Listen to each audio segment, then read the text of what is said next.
Hello, welcome back my dear students. आज हम लोग इक्वेशन ऑफ मोशंस को कैलकुलस मेथड से प्रूव करेंगे। कैलकुलस का मतलब होता है इंटीग्रेशन और डिफरेंशिएशन। अगर आपको अब तक भी इंटीग्रेशन और डिफरेंशिएशन नहीं आता है तो प्लीज़ आप इसी चैनल पर जाइए और मैथमेटिकल टूल्स टॉपिक के अंदर इंटीग्रेशन और डिफरेंशिएशन सेक्शन के वीडियो देख लीजिएगा, आपका एकदम कॉन्सेप्ट क्लियर हो जाएगा। और अगर चैनल नहीं सब्सक्राइब किया भाई जी तो सब्सक्राइब जरूर कर लीजिए, ठीक है। और लाइक वाइक तो करते रहते हो, खैर आप लोग, अच्छी बात है। तो चलिए हम बात करते हैं प्रूविंग की। तो प्लीज़ चलिए फर्स्ट इक्वेशन हम प्रूव करेंगे और कैलकुलस मेथड यूज़ करूँगा, प्रॉपरली समझाऊंगा, परेशान हो बिल्कुल एकदम। फर्स्ट इक्वेशन होती है v is equal to u plus a t. Okay, आइए अब हम बात करते हैं इसकी प्रूविंग की।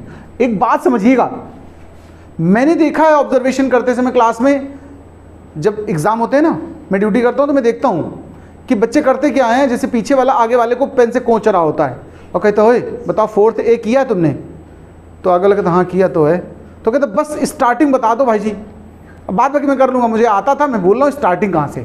ऐसी प्रॉब्लम आती कि नहीं आती? अरे भाई स्टार्टिंग पहले तैयार करो ना, काहे फालतू में आगे वाले के प्रकार कोच रहे हो, सीधी सी बात है। तो देखिए प्लीज़ आप ऐसा इशू ना फंसे, इसलिए मैंने इसके लिए एक तरीका समझाया है कि हम क्वेश्चन को स्टार्ट कहाँ से करेंगे। ओके, स्टार्टिंग कहाँ से होगी, सुनिए। हमें यहाँ लाना क्या, सबसे पहले ये देखो, आप वेलोसिटी लानी ना v। ओके, बस स्टार्टिंग भी यहीं से करेंगे, स्टार्टिंग भी हम v से करेंगे। v से स्टार्टिंग कैसे करोगे, सुनो प्लीज, पहले v लिख दो और इसमें डिफरेंशिएशन कर दो टाइम के रिस्पेक्ट में। आप देखना d बाई डी टी लगा दिया आगे हमने, जो d बाई डी टी आगे लगाया इसको बोलते हैं डिफरेंशियल ऑपरेटर। क्या बोलते हैं? Differential operator. अगर आपने डिफरेंशिएशन नहीं सीखा तो बता दिया मैंने। ये टाइम यहां पर वेरिएबल है, टाइम के रिस्पेक्ट में डिफरेंशिएशन हो रहा है। अभी आप देख लेना जरा, डीवी बाई डी टी को गौर से देखो, ये कोई ना कोई फिजिकल क्वांटिटी है, पीछे हमने पढ़ाया है, याद करो क्या है ये, इंस्टेंटेनियस एक्सेलरेशन। ये क्या है, देखो एक्सेलरेशन का फार्मूला देखो, इंस्टेंटेनियस एक्सेलरेशन है, the rate of change of velocity with respect to time is known as acceleration. Okay, तो देखो स्टार्टिंग सुनिए, देखो मेरी बात, मैं जो लाना चाहता हूं मैंने वही कॉपी किया सबसे पहले और उस पर लगा दिया क्या, डी बाई डी टी, और फिर सोचा मैंने कि ये किस चीज का फार्मूला बन गया, तो मुझे पता चला तो एक्सेलरेशन बन गया। बोलो भाई जी। अब आप इसके ऊपर अपने आप लिख दो वी नो दैट, भले तुम नहीं जानते तो क्या हुआ, लिख दो वी नो दैट या लिख दो G D sir know that, खत्म बात, तो ये भी बात चल जाएगी तुम्हारी। अब डीवी बाई डी टी बना, अब आप क्रॉस मल्टीप्लाई कर दीजिए तो आपके सामने एक फॉर्मूला बन के आएगा, ए डी टी के बराबर v d v is equal to. बोलो भाई जी। इस तरह की जो प्लेन इक्वेशन बनती है, इस इक्वेशन का नाम होता है डिफरेंशियल इक्वेशन। क्या होता है? Differential equation. बट ऐसा लिखने की आपको जरूरत नहीं है कि तुम एग्जाम में लिख दो बगल में differential equation, no need. Okay, proving के समय कोई जरूरत नहीं है, बट मैंने बता दिया कि ऐसी टाइप की जो इक्वेशंस होती हैं इनको बोलते क्या हैं, क्या बोलते हैं? Differential equation.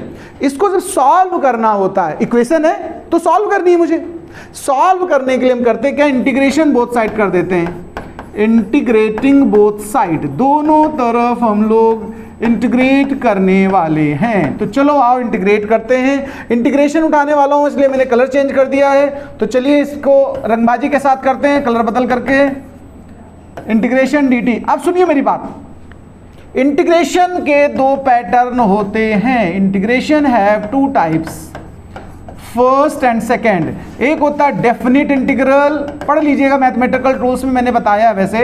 एक होता है इनडेफिनिट इंटीग्रल।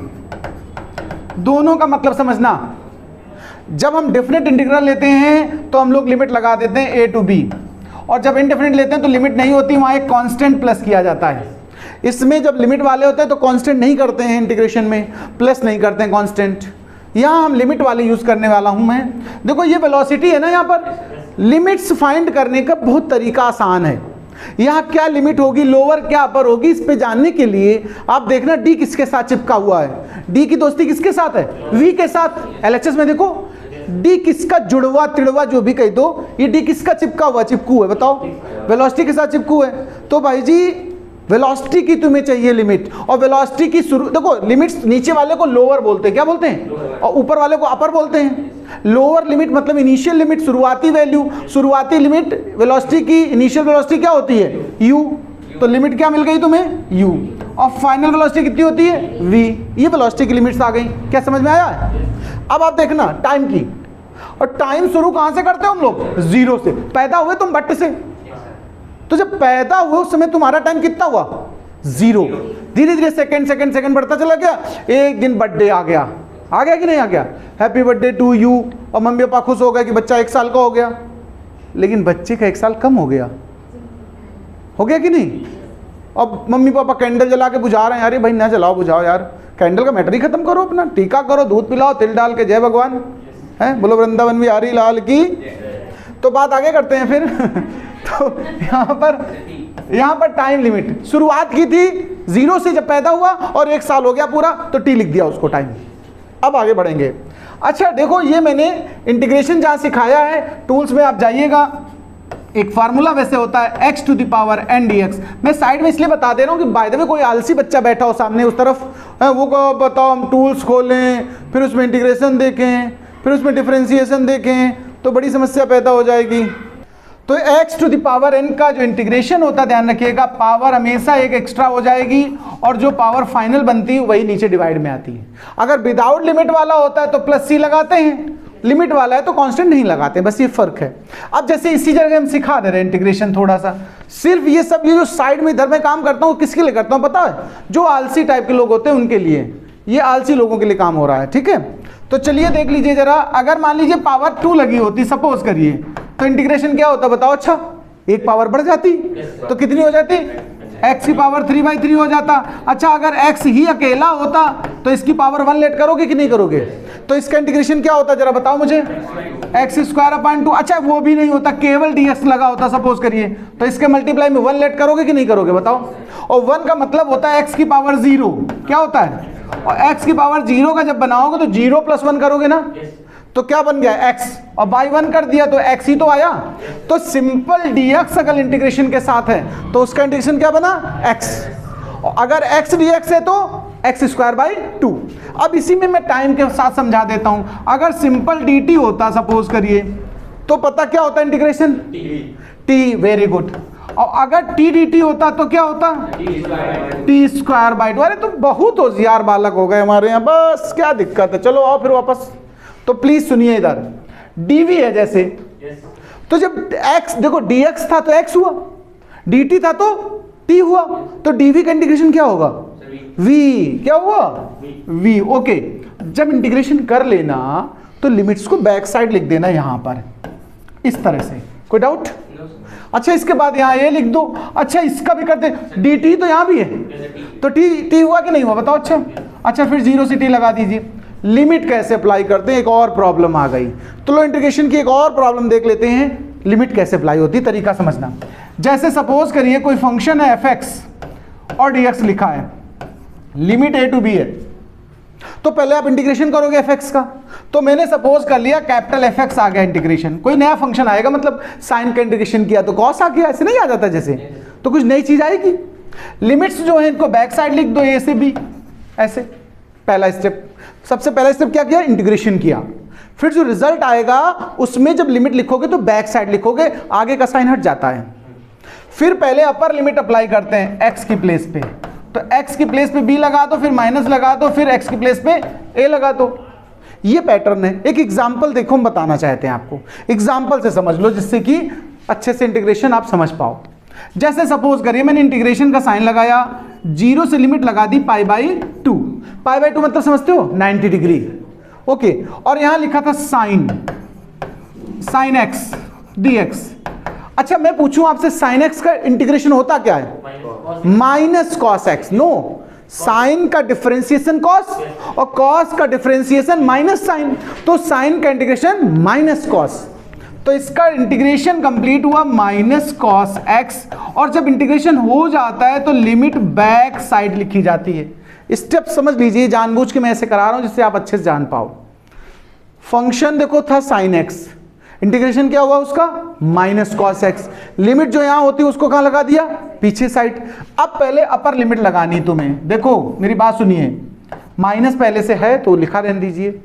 पहले π/2 रखिए कॉस में, x की प्लेस में क्या आ गया π/2। फिर फार्मूले में एक माइनस होता है, देखो ये होता कि नहीं होता है, एक माइनस इसके पास पहले से था, तो यहां पर दो माइनस होकर के आपस में क्या हो गए। एक काम करो, तुम इस माइनस को कॉमन ले लो तो तुम्हें आसानी से बात समझ में और आएगी। पहले ही माइनस बाहर निकाल दो। अब क्या बचा था यहाँ cos x, cos पे पहले रख दिया तो cos π/2 और फिर फार्मूले के हिसाब से माइनस cos 0 कर दो, तुम्हें और आसानी लगेगी।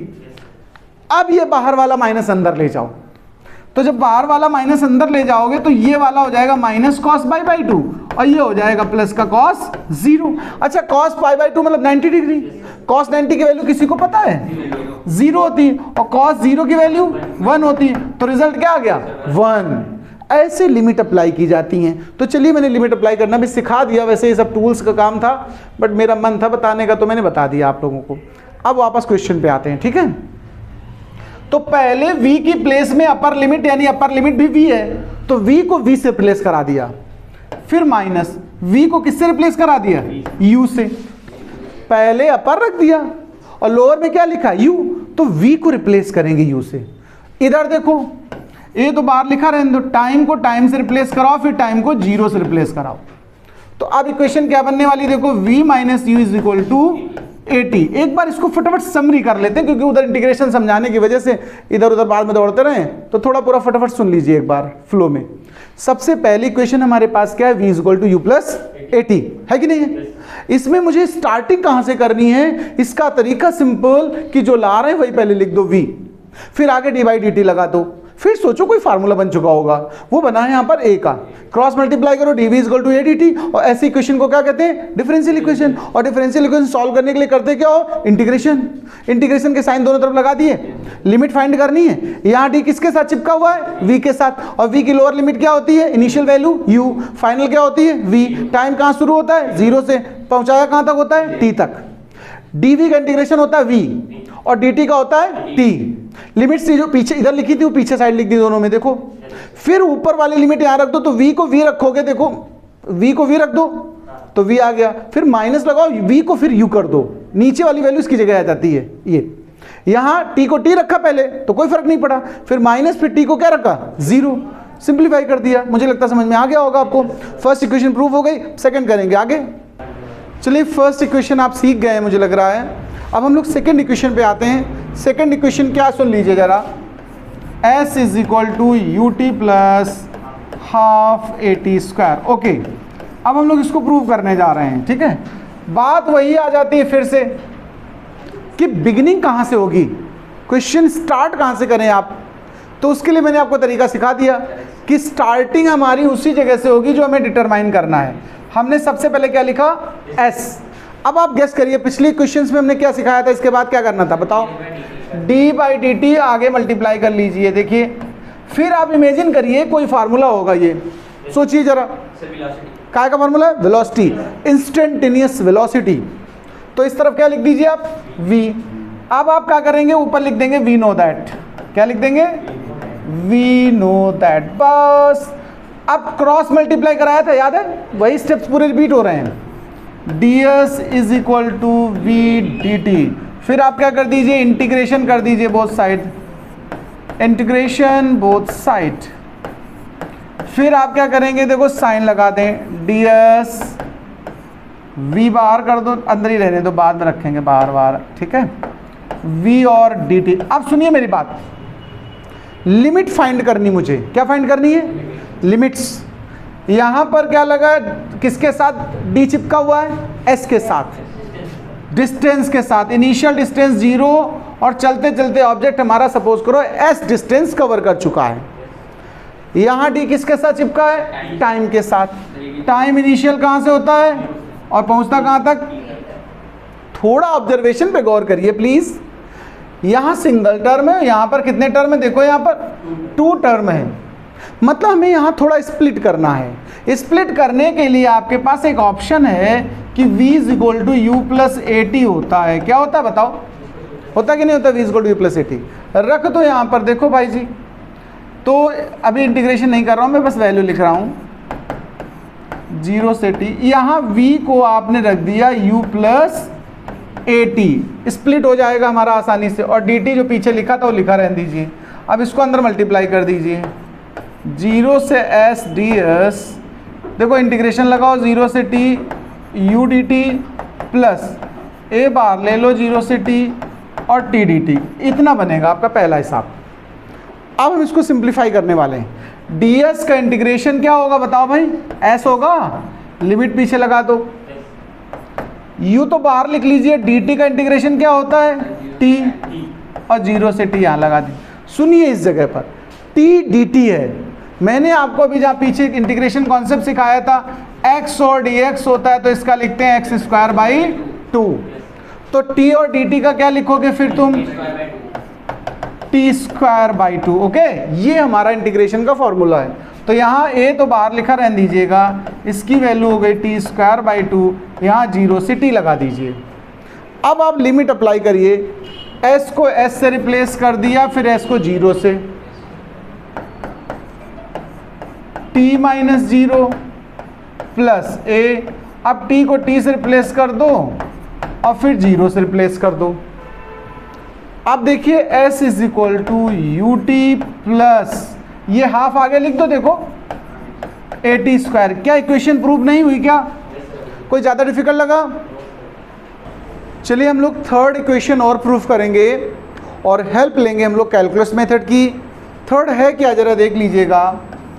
Third is v square is equal to u square plus 2as। जरा इसको समझिए, बस सिंपल सी बात है, मेथड कौन सा यूज़ करना है, कैलकुलस। और कैलकुलस मेथड के अकॉर्डिंग अगर हम बात करें आपसे, तो मैंने बिगिनिंग आपसे बताया कहाँ से करेंगे हम लोग, जो रिक्वायर्ड है। रिक्वायर्ड हमें v है, तो हम सबसे पहले v कॉपी कर दें, उसके साथ d बाई dt मल्टीप्लाई कर दें, फिर हम देखें ये कोई ना कोई हमारे पास फिजिकल क्वांटिटी का रिजल्ट है। तो ये किसका रिजल्ट है, एक्सेलरेशन का है। किसका है, देखो इंस्टेंटेनियस एक्सेलरेशन हम आपको पढ़ा चुके हैं पीछे, है कि नहीं उसका रिजल्ट। बट जैसे ही मैंने इसको लिखा तो मुझे याद आया, ये तो इक्वेशन फर्स्ट में किया था। देखो आप पेज पलट के देख लो, फर्स्ट इक्वेशन में तो ऐसे स्टार्ट हुआ है। अगर इसको हम ऐसा कंटिन्यू करते चले जाएंगे तो हम कहाँ पहुँचेंगे, इक्वेशन 1 पे कहाँ पहुँचेंगे। इसका मतलब है कि थोड़ा सा कुछ चेंज तो चाहिए। अब चेंज क्या है थोड़ा समझिएगा। ये तो फर्स्ट इक्वेशन की बिगिनिंग है। हाँ, तो फर्स्ट और इसमें डिफरेंस क्या, ध्यान देना, फर्स्ट में s नहीं था, जो फर्स्ट थी वो क्या थी, v is equal to u plus AT। s नहीं तो इसमें s चाहिए, तो मैंने क्या किया, s को इंट्रोड्यूस कर दिया जबरदस्ती। तो ds से मल्टीप्लाई और ds से डिवाइड, कोई प्रॉब्लम। न्यूमरेटर डिनोमिनेटर दोनों में हम लोग कोई ऑपरेशन एक साथ कर सकते हैं अपने आप। अब थोड़ा सा रीअरेंज किया मैंने, तो ध्यान दीजिए प्लीज, dv बाई ds एक साथ लिख दिया और ds बाई dt एक साथ लिख दिया। ध्यान से देखना जरा बात को, उधर ये पड़ा रहने दो। क्या ds बाई dt कुछ होता है क्या, इंस्टेंटेनियस वेलोसिटी, ये इंस्टेंटेनियस वेलोसिटी v होती है। तो v dv by ds is equal to a पहुंच गए। अब यहां शुरू कर दो वी नो दैट से, लिख स्टार्टिंग में यही लिख के करते हैं हमेशा, मुझे अच्छा लगता करने में। अब ऐसा करने के बाद क्रॉस मल्टीप्लाई कर लो, तो LHS हो गया v dv और RHS क्या हो गया, ADS। इस तरह जो प्लेन इक्वेशन आ जाती है इसको हम क्या बोलते हैं, डिफरेंशियल इक्वेशन। यहां पहुंचने के बाद हमें क्या करना होता है, इंटीग्रेशन ऑन बोथ साइड। तो चलिए इंटीग्रेट करते हैं both side, integration on both side. Okay, चलो इंटीग्रेशन कर देते दोनों तरफ, साइन लगा दो, इधर लगा दो v dv और इस तरफ लगा दो इंटीग्रेशन के साथ ds। सुनिए, लिमिट्स फाइंड करना। यहां d किसके साथ चिपक गया है, वेलोसिटी के साथ। वेलोसिटी की लोअर लिमिट या इनिशियल वैल्यू क्या होती बताओ, u होती है, और फाइनल क्या होती है, v होती है। लिमिट्स हो गई। इधर d किसके साथ चिपका है, s के साथ। s के लिए लोअर में क्या वैल्यू लेते हो, 0, अपर में क्या लेते हो, s। इतना समझ में आ जाए। यहाँ देखो v dv है, यहाँ a ds है, तो उसमें a बाहर आएगा, लेकिन यहाँ v dv बाहर नहीं आएगा। सुन लीजिए मेरी बात, v और dv एक ही फैमिली के मेंबर्स हैं। देखो यहाँ भी d v के साथ लगा है तो v, जैसे dt के साथ हो तो t उसी फैमिली का है, वो अंदर रहेगा इंटीग्रेशन में। ऐसे dv है तो v रहेगा उसके साथ। लेकिन यहाँ d लगा है s के साथ और ये a है तो ये बिल्कुल मुसीबत में साथ नहीं देगा, वो कहेगा भैया जा रहे अपने घर, वो बाहर निकल आएगा गेट से। अब इंटीग्रेशन सुनिए, इंटीग्रेशन अगर आपको पीछे हम सिखा चुके हैं तो आपको याद होगा इंटीग्रेशन ऑफ x dx सिखाया था x²/2 और इंटीग्रेशन ऑफ t dt क्या सिखाया था t²/2। तो इंटीग्रेशन ऑफ v dv क्या होना चाहिए v²/2। ओके, तो यहाँ देखिए इसका इंटीग्रेशन हो गया v²/2, लिमिट हो गई v से u। इसका इंटीग्रेशन हो गया s, लिमिट हो गई 0 से s। आइए लिमिट पुट करते हैं। सबसे पहले अपर लिमिट, तो v को पुट करो v की प्लेस पे, तो v को v से रिप्लेस करा दो, तो कोई फर्क पड़ा क्या, वही बना रहा। फिर माइनस लगाते हैं, फिर v को रिप्लेस कराओ नीचे वाली से, नीचे क्या है u, तो ये इक्वेशन यहाँ पर क्या बनने वाली u²/2। फिर s को s से रिप्लेस कराओ, फिर s को 0 से रिप्लेस करा दो। अब जरा देखना एलसीएम 2 हो जाएगा, तो v² - u²/2 is equal to as। 2 उस तरफ ले जाओ, इधर डिवाइड में तो उधर कहाँ जाएगा, मल्टीप्लाई में v² - u² is equal to 2as। क्या थर्ड इक्वेशन ऐसी नहीं है क्या, चाहो तो आप इसको u² को और उधर ले जाओ, तो v² is equal to u² + 2as, ऐसी तो है ना। तो बस हो गया भाई साहब आपका थर्ड इक्वेशन प्रूफ। सेव कर दो।